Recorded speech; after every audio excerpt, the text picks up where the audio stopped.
Hello. What's your name?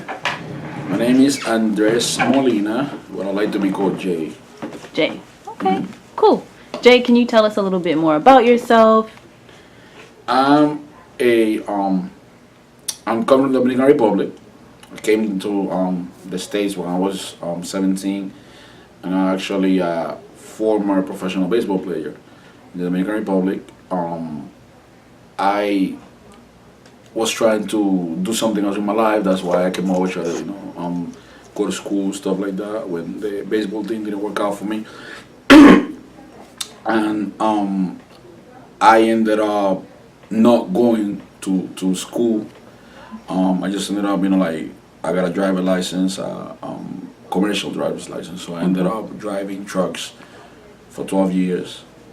And then after that, I went to a phase of I just wanted to do work by myself in other, I wouldn't say, I would say, not legal ventures. So I did that for about like another 7 years. I ended up getting a few, not a few, two cases. I got locked up twice and actually got hit with a kimping charge once. I don't know if you know what a kimping charge is. It's a felony, which is the highest felony, and they give those to when you run a drug organization. So I got hit with one of those the second time.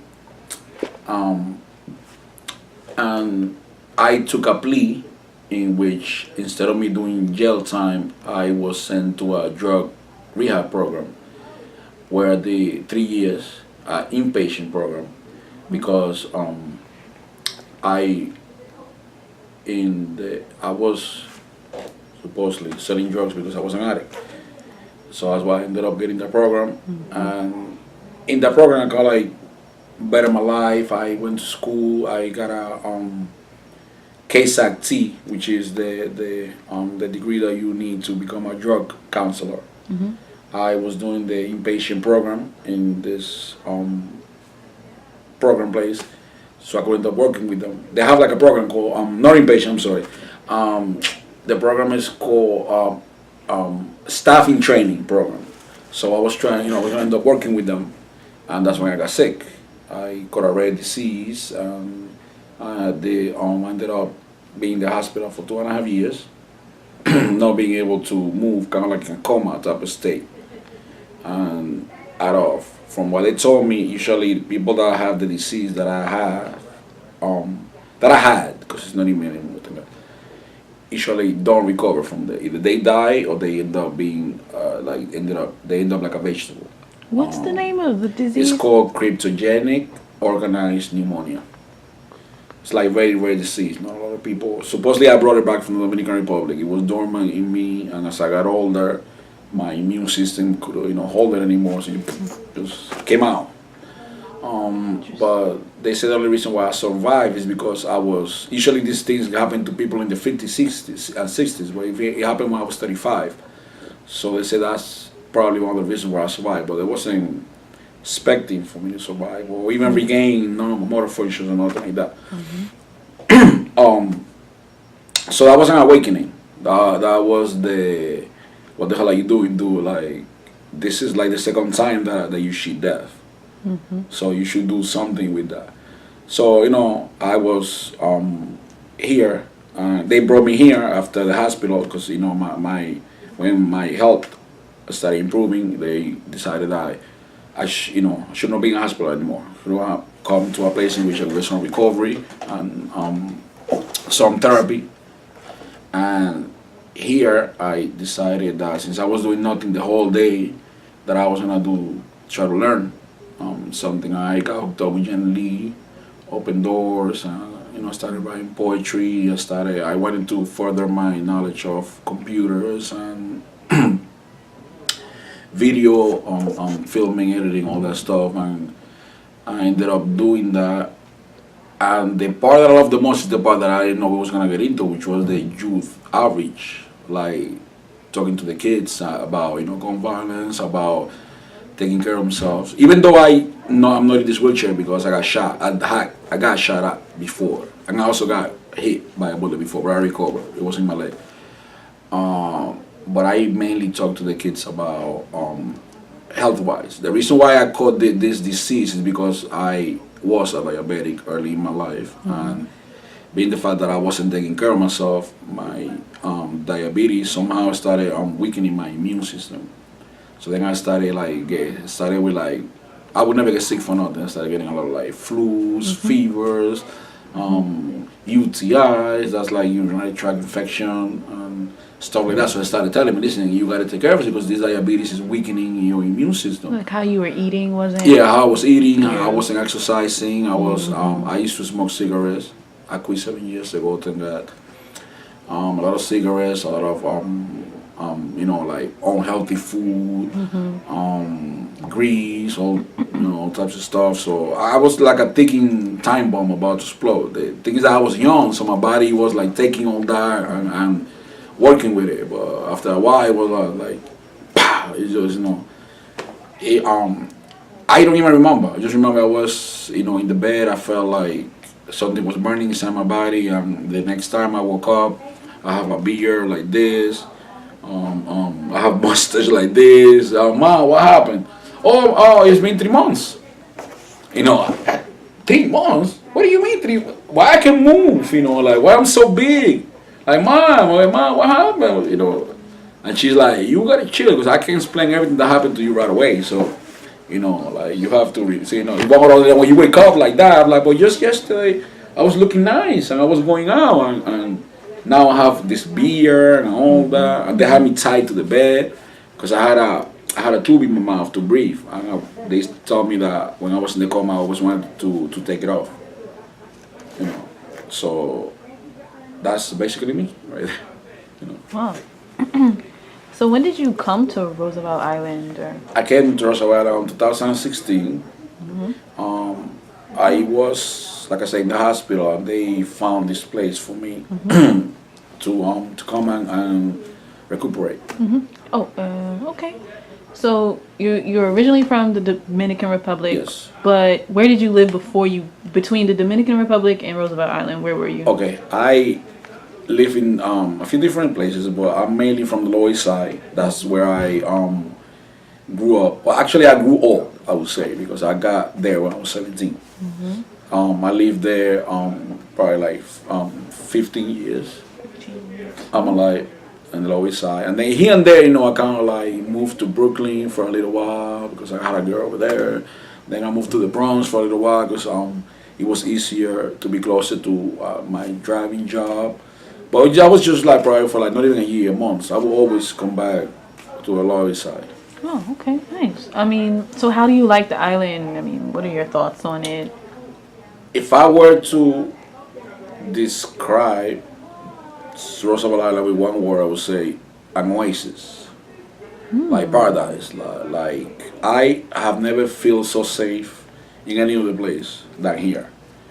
Like every other place that I lived at, because of what I was doing at that time, I had to look behind my back. Like the Bronx, Manhattan, Queens, Bronx, all of it. But here it's like I don't feel like I have to do that. It's the people are nice. They seem like they want to help. I'm actually surprised that I'm happy that not a lot of people know about this island because they will have, all the boroughs coming over here. It's a blessing, I would say. It's a blessing, that I came here. Nice. Yeah. I mean, I'm completely new to New York City. I got here about 2 weeks ago, and anytime I tell someone I'm on Roosevelt Island, they're like, "You're where?" Like, "Oh, I've never been there before," or yeah. But I really like it. I like it so far too. No, trust me. When you get to experience like New York entirely, even if you do, because I'm not gonna be just here for the summer. There probably won't be enough that a lot of places you're gonna go in that time. You will notice that this is where you want to live. I'll tell you because I've been here 22 years in New York, so I live everywhere. And trust me, I'm ghetto as hell, so I could survive anywhere. and this is where he like, this is where I want to be. Nice. You know, he feels like you don't want to go over there, you don't want to go over there. Right. You just want to like, all right, do whatever you got to do over there, do what you got to do over there. We good here. You know what I mean? Don't come here and bother us. That's how it feels like. You know? I hear that. That's awesome. Yeah. Great. Have you ever experienced any racism or prejudice or social injustice or maybe ableism or any type of discrimination here on the island? Anytime you felt uncomfortable? Here on the island? Yeah. Well, now that you say that, I didn't feel like that until the other day. I went to a diner with Khadijah, and we were sitting down talking, and this one lady that knew her came by to say hello and look at me up and down like this, like, and look at her like, I even went like that, like, I tried to say, who's this? And Khadijah was like, this is my friend Jay, blah, blah, blah, blah, blah, blah, blah, blah, blah, blah, blah, blah. So then I said, she said, she said, what's your name? And I said, Jay. And she's like, excuse me? I said, Jay. She didn't hear me. She said, excuse me again. I was like, Jay. And then she was like, okay, now I know how to spell your name. I was looking at my chair like, oh, she lucky I'm on the manual because I would have run this bitch over right now. Like, she's getting me tight. Because you could tell she was just being, doing stupid shit, like, And Khadijah was like telling me, like, because she saw me, she was like, so Khadijah was like, relax. I would be quick to fight for my rights. You feel me? Like don't, make me feel like I'm, smaller than you. Mm-hmm. Trust me, that's not how, because I will get up and show you that I'm taller than you. You know what I mean? Any type of way. Okay. Was that your only experience like that? So far in the island, yes. I experienced racism all over the place, but not in the island. That was like the only one I could say. In the island, everybody's nice. Everybody is like, they know when they see people in wheelchair, usually they know they come from here, from color, and they don't seem to have a problem with us being here at all. I don't take that from from the experience of dealing with the people in the island. They seem like they okay with us being around. Okay. Interesting. How would you compare your experiences with discrimination here versus outside in the greater city? Is it worse, or you're saying it's like worse? Or yeah, I experienced it before in a lot, like in the city, for example, a lot of type of ways. Like when I used to work, going to a store, going to a restaurant in which they told me that I have to wait 30 minutes for a table, but in the meantime, somebody comes in from the outside without a reservation, they get a table right away just because they white. And actually, it's funny because I did that. After that happened to me, I took this white girl. I did it on purpose. I took her there, and the treatment was, they didn't even recognize me, and it was so much different because she was there. So that's why one of the, cause I told her that too. I was like, watch, I'll beat them if they're gonna treat us like people now, and they did. Everything was please, sir, man, I was like, motherfucker, like. So I experienced it that way, and actually, I also have like good memories from a white person when I work in the as a truck driver. My boss was a white man. He lived because he passed away, upstate New York, and he treated me like a son. Actually, he used to take me over there. He had a big property and everything for the weekends. I used to spend weekends with him in his property and everything, and play basketball with his sons and teach him about baseball and all that. And he actually made me feel that there was no racism at all. Because when I used to hear it, I used to be like, "What are you talking about? This white man treats me like his son. Like, even he's my boss, and he lends me money and take that car for you. Don't worry, we'll take it out of your paycheck little by little, stuff like that." So I didn't feel like there was racism here until I think he passed away and I started dealing with other people. And I was like, oh shit, this does exist, because in my country, I'm the white person. So, it was like weird to see somebody try to act that way towards me. What the fuck is he talking about? Like, I'm white. When I see my country, that's not over here. That's very interesting. Yeah. So that's because you never really hear any Dominicans say that. Like, they hate saying that, okay, a lot of people are dark skinned. A lot of people are of African descent living in Dominican Republic. Yeah. So over there, like, when you're a little lighter, it's kind of like being a white person, the way we see it, like being a white person here. Right, there are definitely privileges. And I can imagine that, if put next to a darker skinned person with stronger African features, you would be treated relatively better, right? Even here. Oh no, you don't see it that way? Here? You mean in the island or in the States? No, just in New York or in the States in general. When I got here in the 90s, you could see more. But I don't, now it's like a little different. Because it's been like 20 years. Hey, Trisha. Yeah. Yeah, what's up? We have food. Oh, okay. Well, we do. I don't know if you all are hungry, but we've got chicken and salad and rice and beans. Oh. So when you're finished, listen to come that. out. Rice and beans. Are you happy about those rice and beans? Yeah, so like I said, in the 90s you could see that more, especially in the Lower East Side, because it's more like a white predominant area. You will see more, but I don't think it happens now. Like I think, or usually all the areas in New York are more like there's different ethnicity going around. And it's more like, all right, let's just be a one big family. Let's stop this BS about black and white. I don't see it like that. My father owned a farm, and he had Haitians working in this farm. I grew up with these people. Actually, my father felt that we were growing up, and he wanted kids around the house, and he actually adopted a Haitian kid, raised them, sent him to college, all types of shit. Actually, he even lives over there, close to my father. Go check him out all the time. It's like a brother to me. In the DR? Yes. Oh, nice. Yeah. So, because we had a big farm over there, so he used to he employed like 3 or 4 Haitian dudes, and they brought their wives. They had kids. So when they moved away, one of the wives said she had twins, and she said she couldn't take care of both of them. So my father was like, "Give me one. I'll raise them." And we kept one. I mean, no, he did. And he raised him as our brother and all that. There was never I never treated him any other type of way. My younger brother did a little. He was like a little, get this fucking black dude over here, out of here, shit like that. But it was just them fighting. He didn't really mean it. It was in the middle of like a brotherly fight. So he would come out with that BS. But I never did that. Like I said, that kid, now me and my brother are here, and that kid is the one that takes care of my father over there. You made me think about something. I'm not sure.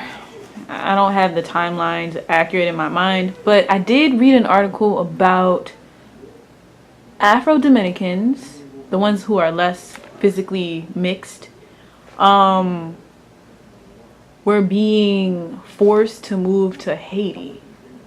Like they lost their citizenship, and they weren't Haitian. They were Dominican.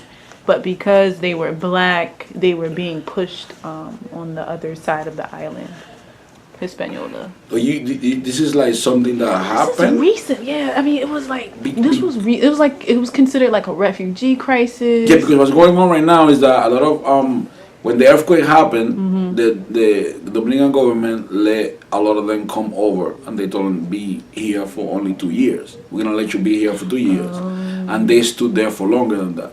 So now it's been 5 years in the earthquake. So now we have like over close to like 2 million Haitians living in Dominican Republic. So what they're telling them is like, listen, you gotta go back to your land. If you wanna come back the proper way. Go through the motions and get like your ID, your green card, whatever. So you come to. But we want you to move. For now, we just say you can come back, but you gotta get your papers ready. And a lot of them also. All the problem is that a lot of them mix with Dominicans. So now these kids are kind of like Haitians, half Haitian, half Dominicans that was born in the Dominican Republic. So the government is like, no. If your father is Haitian, you gotta go back over there. So it's like a big thing going on with that. It's been like that forever. You know, but now it's more like when that shit with the aircraft happened, it got worse. You know. Cool. All right. So I mean, when it comes to thinking about these injustices and inequality, racism and prejudice, where do you find hope in doing so and in thinking about ways in which things can get better and more equal? Like, where do you find hope? Where does that come from? It's crazy because the way I see, I don't think that's gonna happen in my lifetime. You know, and I know there's like people that live hundreds of years ago that say the same thing. Oh, that's not gonna happen in my lifetime.